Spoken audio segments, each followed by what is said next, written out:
UV spectroscopy. UV spectra क्या होता है? यूवी स्पेक्ट्रा में इंटरेक्शन होता है इलेक्ट्रोमैग्नेटिक रेडिएशन का मैटर के साथ।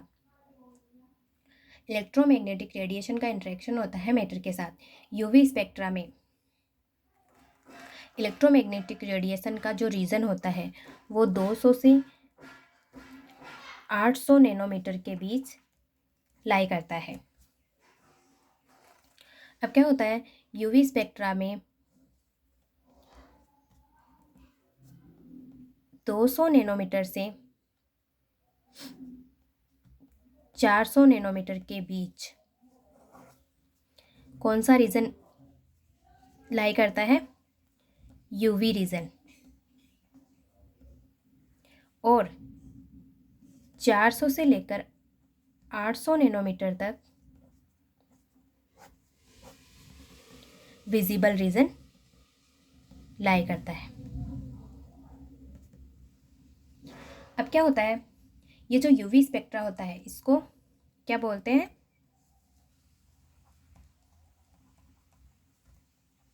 Electronic spectroscopy. यूवी स्पेक्ट्रोस्कोपी को इलेक्ट्रॉनिक स्पेक्ट्रोस्कोपी भी कहते हैं। अब यूवी स्पेक्ट्रा में इलेक्ट्रॉनिक ट्रांजिशन होते हैं। यूवी स्पेक्ट्रा में इलेक्ट्रॉनिक ट्रांजिशन होते हैं और आप कहोगे कि ये इलेक्ट्रॉनिक ट्रांजिशन तो होते हैं, लेकिन ये इलेक्ट्रॉनिक ट्रांजिशन कौन से इलेक्ट्रॉन्स में होते हैं? तो ये कौन से इलेक्ट्रॉन में होते हैं? वैलेंस इलेक्ट्रॉन में।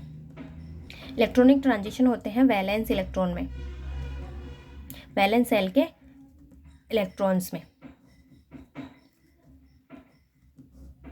वैलेंस सेल के इलेक्ट्रॉन कौन से? या तो सैड या फिर अनसैड। सैड इलेक्ट्रॉन में या तो सिग्मा बॉन्ड बनेगा या फिर बनेगा पाई बॉन्ड। तो वैलेंस सेल के जो सैड इलेक्ट्रॉन होते हैं उनके सिग्मा बॉन्ड और पाई बॉन्ड में क्या होगा? Electronic transition. या फिर जो दूसरा होता है अनसैड इलेक्ट्रॉन, दूसरे कौन से इलेक्ट्रॉन होते हैं? Unshared electron. इनमें क्या होता है? जो remain as non bonding electron, इनमें ट्रांजिशन होता है। यूवी स्पेक्ट्रा में जो इलेक्ट्रॉनिक ट्रांजिशन होते हैं वो कौन कौन से होते हैं? यूवी स्पेक्ट्रा में इलेक्ट्रॉनिक ट्रांजिशन कौन कौन से होते हैं? According to MOT. एमओटी के अनुसार यूवी स्पेक्ट्रा में जो इलेक्ट्रॉनिक ट्रांजिशन होते हैं वो इस प्रकार है। सबसे पहले जैसे कि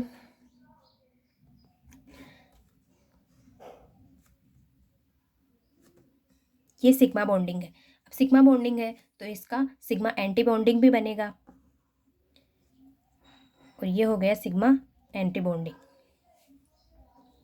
जैसे कि हमको पता है कि जो सिग्मा बॉन्ड होता है वो स्टेबल होता है, उसकी एनर्जी सबसे कम होती है, और जो इसका सिग्मा का एंटी बॉन्डिंग बनेगा उसकी एनर्जी उतनी ही ज़्यादा होगी और वो उतना ही ऊपर बनेगा। तो इस प्रकार से ये सबसे नीचे और ये इससे उतनी ही ज़्यादा ऊपर, सिग्मा एंटी बॉन्डिंग। अब क्या होता है? अब बनता है यहाँ पे pi bonding. Pi bonding sigma bond की कंपैरिजन में क्या होता है? थोड़ा कम स्टेबल होता है, तो ये इससे ऊपर आएगा और जो इसका एंटी बॉन्डिंग बनेगा वो इससे नीचे बनेगा। अब इसके नीचे क्या बनेगा? ये नॉन बॉन्डिंग। अब एमओटी के अनुसार ये दोनों बीएमओ है। बीएमओ मतलब बॉन्डिंग मोलिकुलर ऑर्बिटल, और ये क्या हो गया? नॉन बॉन्डिंग यानी कि एनबीओ, और ये हो गया ABMO, anti bonding molecular orbital. अब आप लोग कहोगे कि ये जो पाई बॉन्ड और सिग्मा बॉन्ड है इनमें से ये सिग्मा ही नीचे क्यों आया? पाई भी तो नीचे आ सकता है। तो ऐसा नहीं होता है। ऐसा क्यों नहीं होता है? क्योंकि जो बॉन्ड जितना ज़्यादा बॉन्डिंग कैरेक्टर रखेगा, या फिर सीधे शब्दों में जो बॉन्ड जितना ज़्यादा स्ट्रॉन्ग होगा वो उतना ही क्या आएगा? नीचे आएगा। तो हम सबको पता है कि सिग्मा बॉन्ड सबसे ज़्यादा स्ट्रॉन्ग होता है, इसलिए ये सबसे नीचे आएगा और पाई बॉन्ड इससे ऊपर आएगा। तो यही रीज़न है कि बीएमओ में सिग्मा बॉन्ड नीचे आता है और पाई बॉन्ड ऊपर आता है। अब हम आगे क्या देखेंगे? अब हम आगे देखेंगे इन इलेक्ट्रॉनिक ट्रांजिशंस का।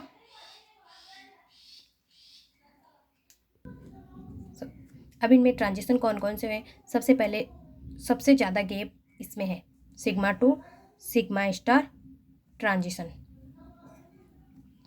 अब कौन सा होगा यहाँ पे? N2 sigma star transition. Third कौन सा होगा? पाई टू पाई स्टार ट्रांजिशन। और फोर्थ हो गया इसमें N2 पाई स्टार ट्रांजिशन। तो इसमें कितने ट्रांजिशन हो गए? 4 ट्रांजिशन हो गए। कौन कौन से? Sigma to sigma star transition, N2 sigma star transition, third है पाई टू पाई स्टार ट्रांजिशन, और फोर्थ है N2 पाई स्टार ट्रांजिशन। तो ये 4 प्रकार के इसमें ट्रांजिशंस हो गए। अब हम देखते हैं इन ट्रांजिशंस का energy order. Energy order.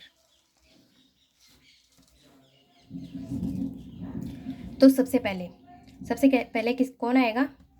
Sigma to sigma star, क्योंकि इसकी एनर्जी, क्योंकि इसमें जो गैप है वो सबसे ज़्यादा है, तो ये सबसे क्या आएगा आगे, क्योंकि इसकी एनर्जी सबसे ज़्यादा है। इसके बाद में जो आएगा वो आएगा N2 सिग्मा स्टार। इसके बाद आएगा पाई टू पाई स्टार, और फिर सबके लास्ट में आएगा N2 पाई स्टार। ये हो गया इसका इन ट्रांजिशंस का एनर्जी ऑर्डर। अब हमने एनर्जी ऑर्डर तो लिख दिया, अब आगे क्या होता है इसका वेवलेंथ का ऑर्डर। इन ट्रांजिशंस का वेवलेंथ का ऑर्डर क्या है? तो इसके लिए हम जानते हैं जो एनर्जी हमारी होती है वो होती है वेवलेंथ के इन्वर्सली प्रोपोर्शनल।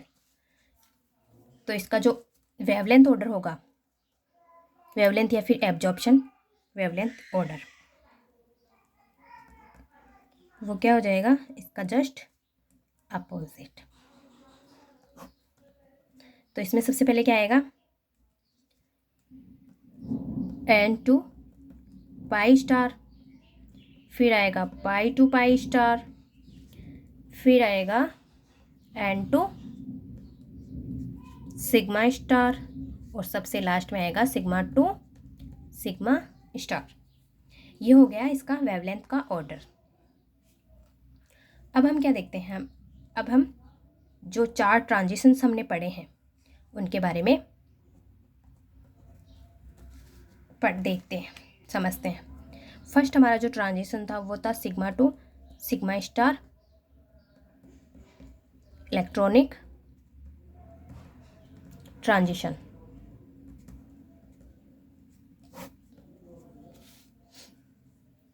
इसमें क्या होता है?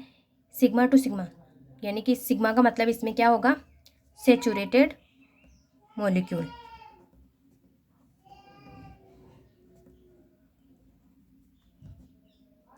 सैचुरेटेड मॉलिक्यूल होगा, और क्या होगा? ये जो मॉलिक्यूल है इनकी एनर्जी कैसी होगी? हायर एनर्जी ट्रांजिशन होंगे।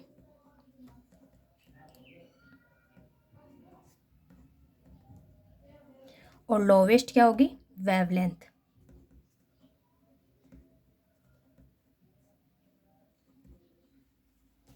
इसका हम जब एग्जाम्पल लेते हैं तो हम इसका सबसे इजी एग्जाम्पल लेते हैं CH4।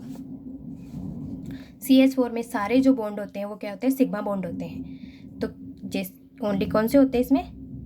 Only sigma bond present होते हैं। और इसकी जो वेवलेंथ हमें ऑब्जर्व होती है वो क्या होती है? लगभग 150 नैनोमीटर। इसमें देखिए ये है हमारा कार्बन और हाइड्रोजन, ये है इसका सिग्मा बॉन्ड। और जब सिग्मा बॉन्ड है सिग्मा बॉन्डिंग है इसमें, तो क्या होगी इसकी सिग्मा एंटी बॉन्डिंग में इसमें प्रेजेंट होगा। तो ये सिग्मा और ये क्या हो गया सिग्मा एंटी बॉन्डिंग। तो इससे ये क्या हो गया sigma to sigma star transition. अब हम दूसरा ट्रांजिशन देखते हैं,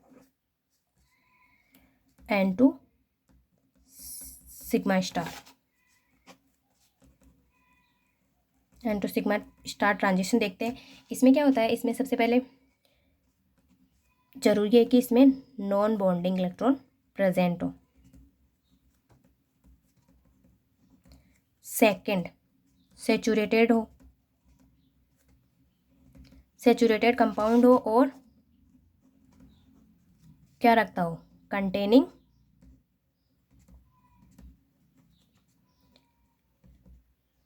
हेट्रोएटम। अब हेट्रोएटम क्या हो सकते हैं, नाइट्रोजन हो सकता है, ऑक्सीजन हो सकता है, सल्फर हो सकता है। ये इसमें हेट्रोएटम प्रेजेंट होने चाहिए। तो इसका सबसे सिंपल हम एग्जांपल लेते हैं एल्कोहल। एल्कोहल में लेते हैं हम इथेनॉल, मेथेनॉल सॉरी।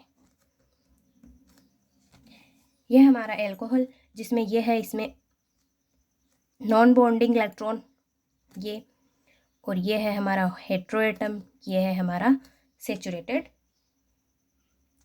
कंपाउंड। तो इसमें क्या होता है, क्या है इसमें एन टू सिग्मा स्टार।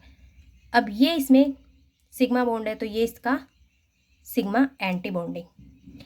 तो ये हो गया non bonding to sigma star transition.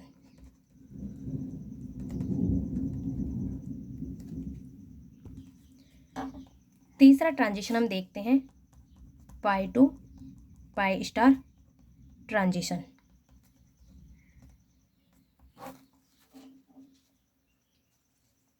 इसमें सबसे पहले हमें क्या चाहिए, अनसेचुरेटेड कंपाउंड चाहिए। Second, no heteroatom.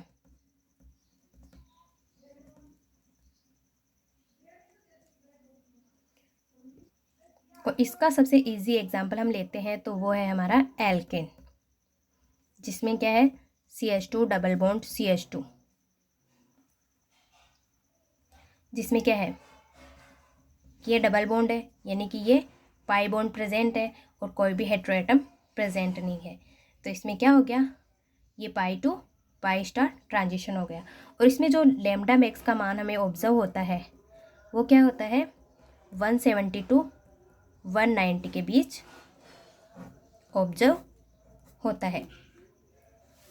अब हम लेते हैं यहाँ पे फोर्थ ट्रांजिशन जो हमारा होता है n to pi star transition,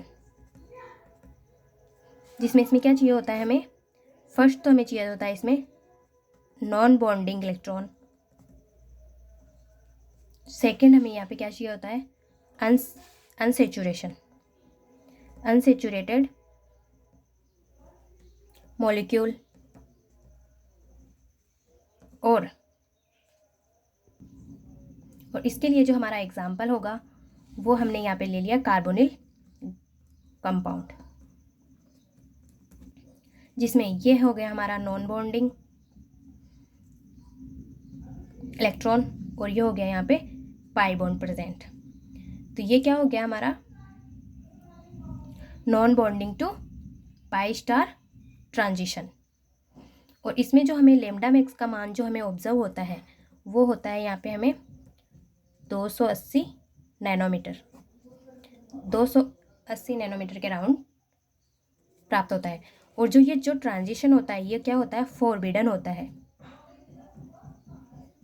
forbidden transition होता है। तो ये चार थे यूवी स्पेक्ट्रा के ट्रांजिशन, इलेक्ट्रॉनिक ट्रांजिशंस।